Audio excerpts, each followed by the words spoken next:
What is going on, everyone? Welcome back to The World According to Briggs and a look at the 415. Fog City, the Golden Gate City, the city by the bay, or just San Francisco, whichever you prefer. In the early 1900s, it was called the Paris of the West. Nobody calls it that anymore, but back in the day, it was really pretty much a low-budget Paris. San Francisco has a lot of problems these days. All cities have problems, and I get that. Theirs are bad and have been put on blast for a few different reasons. Politics, and their problems are pretty bad. It's still a great city in my opinion. San Francisco is the 16th most populous city in the United States and the 4th most populous in California. It's the 2nd most densely populated large U.S. city, only being outdone by New York City. San Francisco is both a city and a county. It's not like a city that's inside a county. The whole thing is a county and a city. And that county has the 7th highest income per capita in the U.S. It's actually just under $140,000 a year per capita. San Francisco is one of the most popular cities for tourists in the United States. It's known for its cool summers, fog, beautiful architecture, steep rolling hills, famous landmarks like the Golden Gate Bridge, Alcatraz, Chinatown, and of course the cable cars. It's also known for extreme homelessness, wage gaps, and technology. So what's up with San Francisco? Let's find out. The earliest evidence of human habitation of what is now San Francisco dates back to 3000 BC. San Francisco was founded on June 29, 1776, when colonists from Spain established the Presidio of San Francisco, which is a park and former U.S. military fort at Golden Gate. Starting in 1849, San Francisco became a boomtown with the California Gold Rush. This was a big part of San Francisco and really California's history, so much so that almost 100 years later, they named a football team after them, the 49ers. They're still going today, in case you don't follow the NFL. They named it after the fortune hunters that showed up on San Francisco's doorstep in 1849. The population of San Francisco was about 1,000 people in 1848, and by December of 1849, it was over 25,000. San Francisco, the city, was incorporated April 15th, 1850. In 1906, an earthquake struck on April 18th at 5:12 a.m. with an estimated magnitude of 7.9. Fires broke out throughout the city, and this lasted several days, accounting for more than 3,000 deaths. Over 80% of the city was destroyed. This is remembered as one of the worst and deadliest earthquakes in U.S. history. The death toll remains the greatest loss of life from a natural disaster in California's history and high on the list of American disasters in general. In the 20th century, San Francisco became a mecca for America's counterculture. The Beat Generation writers flocked to San Francisco and centered on the North Beach neighborhood in the 1950s. Hippies showed up in droves to the Haight-Ashbury neighborhood in the 1960s, reaching its peak in 1967 in the famous Summer of Love. In the 1970s, the Castro became a gay urban village, as one writer described it. And in the late 1990s and early 2000s, we saw the rise of the geek as tech-savvy young adults spread throughout the city and its surrounding suburbs.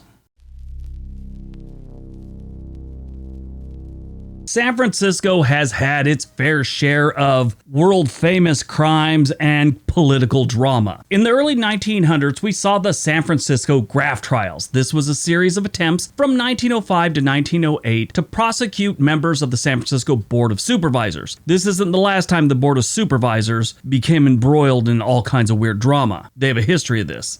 San Francisco Mayor Eugene Schmitz, attorney Abe Roof, I believe his name is, and a bunch of business owners were accused of giving and receiving bribes. Attorney Abe Roof was the center of it all, acting as an attorney for Mayor Schmitz and approving all contracts. He would receive thousands of dollars from business owners and keep a portion of it for himself and some going to the mayor. This was big money in 1908, considering $100 then is worth about $3,000 today. U.S. District Attorney Francis Henry took on the prosecution against these two. During the trial, Henry rejected one of the jurors because he was an ex-con and he believed Roof tried to plant him on the jury. During the trial, the rejected juror shot Henry in the face. He survived. There is a lot that goes into this one, which would take up the whole video if I just tried to kind of gloss over it. But in the end, they were convicted, convictions were nullified, and eventually Eugene Schmidt went on to run for mayor again in 1915 and then again in 1919, but was soundly defeated both times. He was eventually elected to the Board of Supervisors in 1921. In the 1970s, they had total chaos in the Board of Supervisors in San Francisco. There was a lot that led up to this, but there was a supervisor named Dan White and Harvey Milk. Harvey Milk was from the Castro. He was the first openly gay official elected in the history of California, and he was elected to the San Francisco Board of Supervisors. Like I said, there's a lot that goes into this story, but Dan White resigned because of some issues that he had with other supervisors, and there was a whole bunch of nonsense that went on. He resigned. Well, then he wanted to take back his resignation.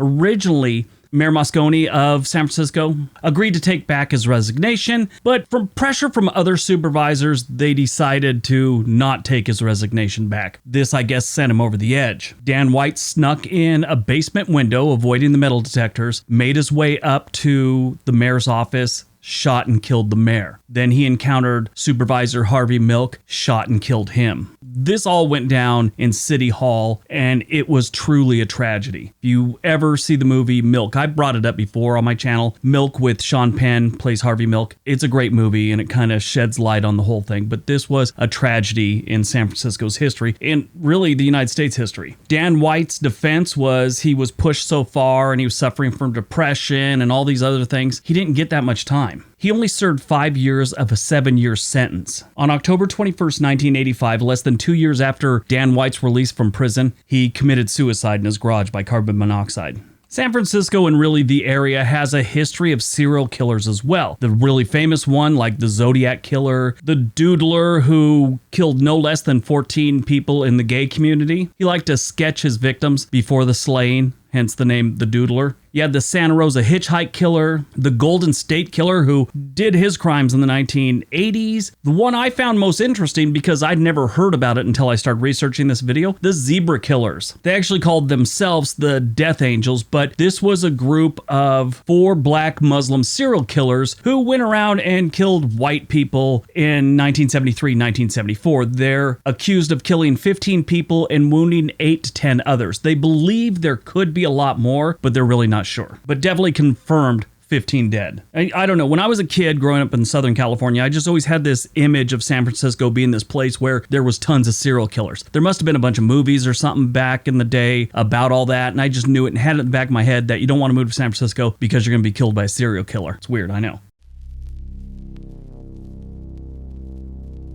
All right, let's talk about the living. In the 2000 census, the city of San Francisco, not the whole metro area, had 776,000 residents. In 2020, this last census, they had 882,000 residents. The whole metro area in 2020 was 4.7 million. I don't normally talk about demographics of things, but I think we will. This study by Pew Research said the largest religious group in San Francisco metropolitan area are Christians with 48%, followed by no religion whatsoever, 35%, Hindus are 5%, the Jewish community is 3% of San Francisco, Buddhists 2%, and Muslims are 1%. They have a variety of other smaller groups that are less than 1%. The racial makeup looks a little like this. In 2019, the white population was 45.2% of San Francisco. The Asian community was 34.9%. The Hispanic community was 15.24%, and the black community was 5.4%. All the others are less than 1%. There's also a lot more that goes into that because there's a lot of multi-race things I didn't include in that. That would just slow down the video with a whole bunch of numbers.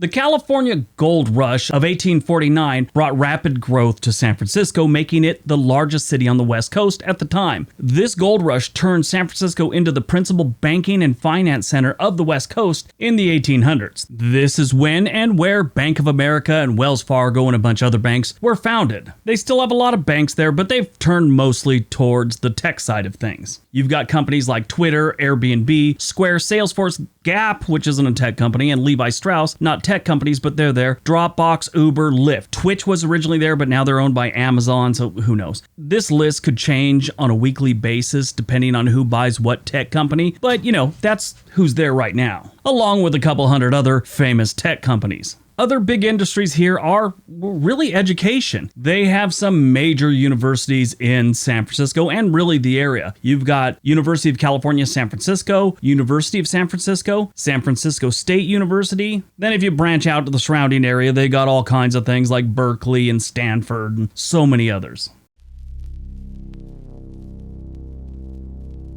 Neighborhoods. When it comes to neighborhoods, it's always a loaded subject. Residents, locals, whatever, have their opinions on what's the best, what's the worst, so I just go off the stats. I have to. And there will be people that disagree, and I'm sorry, but these are just the stats. I'll give you the top 5 neighborhoods, and we won't get into all the numbers on it. That'll slow it down again. Probably the best neighborhood is the Presidio of San Francisco, even though it's really a park, but the surrounding neighborhoods around it are really nice. So this one has overall A pluses. Of course, you're going to have crime. It's San Francisco. It's a city, but the Presidio of San Francisco is probably the nicest neighborhood to live in, followed by Hayes Valley, Telegraph Hill, Lower Haight, and Alamo Square. Myself, I like Russian Hill, Pacific Heights, and probably the Marina District. But when you look at the worst neighborhoods, this is where a lot of people are going to have issue because some of the neighborhoods are just industrial and they're horrible, but we're kind of talking where people actually live. And again, people are going to disagree with this, but we're going off stats. Mission neighborhood is horrible with crime, homeless, and everything else like that, followed by Tenderloin, Chinatown isn't the greatest, South Market, and Excelsior.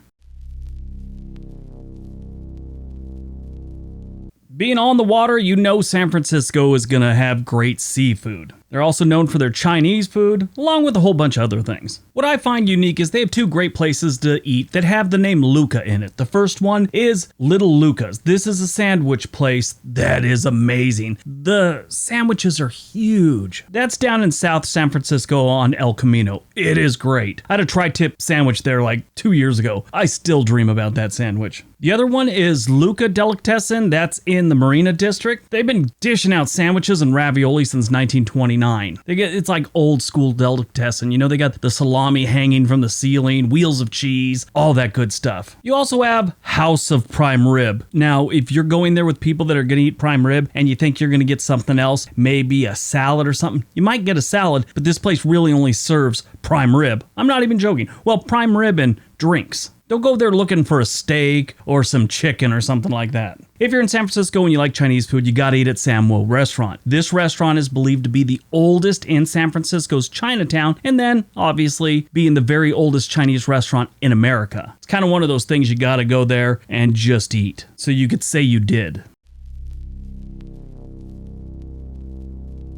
Obviously, the big one's going to be the Golden Gate Bridge. Go across it, sit there and look at it. This is a great place for selfies and upping your Instagram game, like I've said in the last video. The Golden Gate Bridge is one of the most photographed things in the world. You also got to take a ride on the cable cars. I know it doesn't sound that exciting, but again, this is a great thing for selfies. Get yourself hanging off the side of it, have your friend take a picture, don't fall off into the street and get hit by someone. This is pretty cool. These cable cars have been going on since 1873. You also have the Exploratorium, one of the top family attractions in San Francisco. It's popular science museum exhibits for both children and adults. It's really cool. A lot of hands-on stuff there too. The next thing is a must-do in San Francisco for any tourists. Go down to Fisherman's Wharf. A lot of good seafood down there, but it's really touristy and it's usually pretty crowded, but it's kind of one of those things you gotta go do. If you do go down there, I always stay at the Noble House hotels, like the Edgewater in Seattle. They've got a really cool one there called the Argonaut Hotel, and it's right on Fisherman's Wharf, so stay there.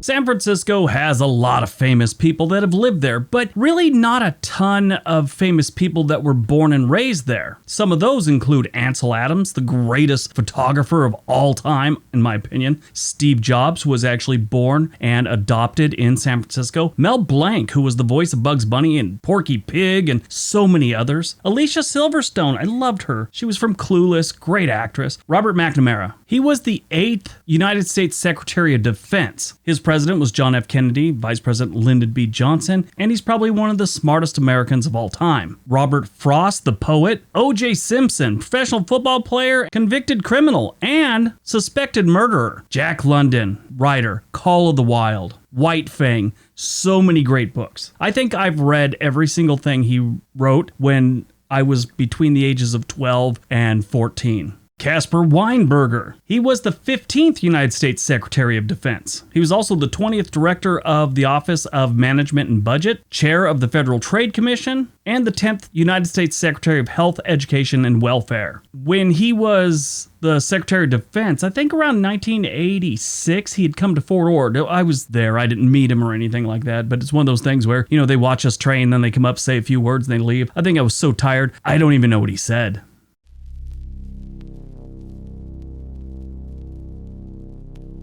San Francisco is a sporting town, believe it or not. They've got the Golden State Warriors, they've got the San Francisco Giants baseball team, and of course, the San Francisco 49ers. They were easily one of the most dominant teams during the 1980s. San Francisco 49ers have been to the Super Bowl 7 times, and they've won it 5 and only lost twice. So in a nutshell, San Francisco is one of the greatest cities in the United States. Not too long ago, they pulled a bunch of travel professionals and tourists and things like that, and it ranked right up there with Paris and Rome and Vienna as one of the most beautiful cities in the world. They do have their problems, and the homeless part, it is a bad situation, and we could go on and on all day about just the homeless situation in San Francisco alone. But in the end of the day, that's not the entire city. The whole place isn't overrun. They've got some horrible neighborhoods that, probably should be avoided, and more help should be given to these people. Don't let that steer you away from San Francisco, though. Stay in the right areas. If you want to move there and you can afford to move there,